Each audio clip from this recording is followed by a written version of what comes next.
New government waste revealed in a report by a watchdog group. According to the GAO, the Obama administration has spent more than $500 million taxpayer dollars on training for so-called green jobs that don't exist. Stephen Moore is the senior economic writer for the Wall Street Journal. Thanks for being with us. Hi, Patty Ann. So the money came from the 2009 stimulus law, but the Government Accountability Office audit found that only half of those who went through this program got jobs. The Metropolitan Policy Program at Brookings says, quote, "You need to know in some detail the nature of the economy you're serving when you fund job training efforts." Do you agree with that?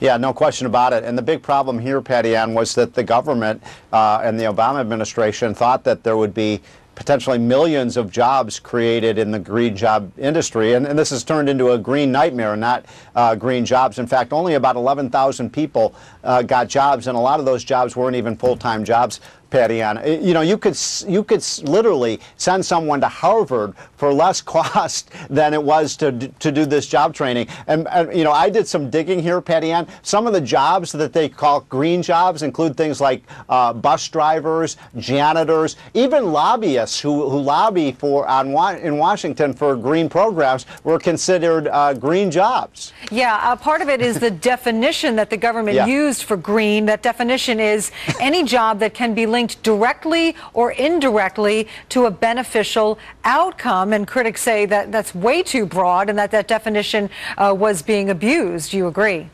I don't think there's any question about it. And again, I think it comes down to the fact that back 4 or 5 years ago, everyone thought that we were going to have this huge, massive increase in solar energy and wind industry, and it just hasn't happened. In fact, the big growth in jobs, ironically enough, has not been in the renewable energy. It's been in the oil and gas industry, which has been the industry that has created more jobs. And guess what, Patty Ann? Those industries got zero money in terms of job training, and they created hundreds of thousands of jobs. So it was a real misallocation of resources. It was a boondoggle. And by the way, a lot of the money also went to left-wing groups that happened to support Barack Obama, groups like National Council of La Raza and other environmental groups that put in a lot of money to get Barack Obama elected in the first place.